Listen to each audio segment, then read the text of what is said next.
நண்பர்கள் அனைவருக்கும் அன்பு கலந்த வணக்கங்கள்.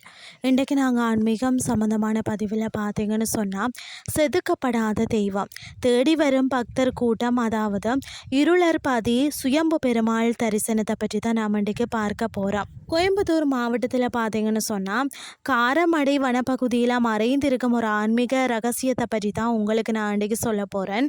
அதுதான் பார்த்தீங்கன்னா இருளர்பதி அருள்மிகு சுயம்பு பெருமாள் திருக்கோயில். பொதுவாக கோயில்களில் சிலைகளை சிற்பிகள் செதுக்கி பிரதிஷ்டை செய்வார்கள். ஆனால் இந்த தலத்தின் மகுடமே அதன் மூலவர் தான்.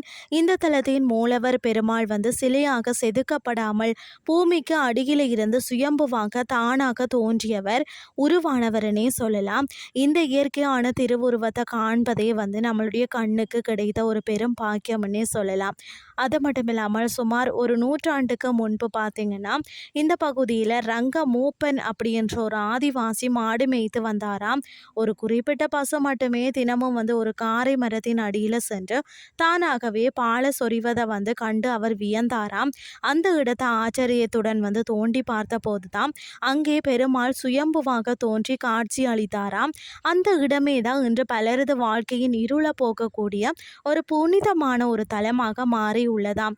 மேற்கு தொடர்ச்சி மலையின் அடிவாரத்தில் அமைந்துள்ள இந்த கோயிலின் வலப்புறம் பார்த்தீங்கன்னா கன்னிமார் மற்றது கருப்பராயரும், இடதுபுறம் பார்த்தீங்கன்னா முனியப்பனும் காவல் தெய்வங்களாக வீற்றிருக்கின்றனராம். இயற்கை சூழலில் அமைந்த இந்த கோயில் மனதிற்கு தனி அமைதியை தருகிறது. யாரெல்லாம் தரிசிக்கலாம்னு சொல்லி பார்த்தீங்கன்னா, திருமண தடை நீங்கி நல்ல வரன் அமையணும்னு சொல்லி நினைக்கிறவங்க, குழந்தை பேறு வேண்டி தவிர்க்கக்கூடிய தம்பதியினரும், மற்றது தீராத மனக்கவலை மற்றது உடல் உபாதைகளால் அவதிப்படுறவங்க, அடுத்தது விவசாயம் செழிக்கணும்னு சொல்லி நினைக்கிறவங்க, தொழில் முன்னேற்றம் காணவும் இவரை மனதார வேண்டினாலே கைமேல் பலன் கிடைக்கும் என்பது பார்த்தீங்கன்னா பக்தர்களின் அசைக்க முடியாத நம்பிக்கையாக இருக்கிறது. ஒவ்வொரு வாரமும் சனிக்கிழமை சிறப்பு என்றாலும் மாதந்தோறும் வரக்கூடிய 3வது சனிக்கிழமை இங்கு திருவிழா கோலமாக இருக்கும். குறிப்பாக புரட்டாசி மாதத்தின் 3வது சனிக்கிழமை அன்று ஆயிரக்கணக்கான பக்தர்கள் திரண்டு இந்த சுயம்பு மூர்த்தியை தரிசித்து செல்கிறார்கள்.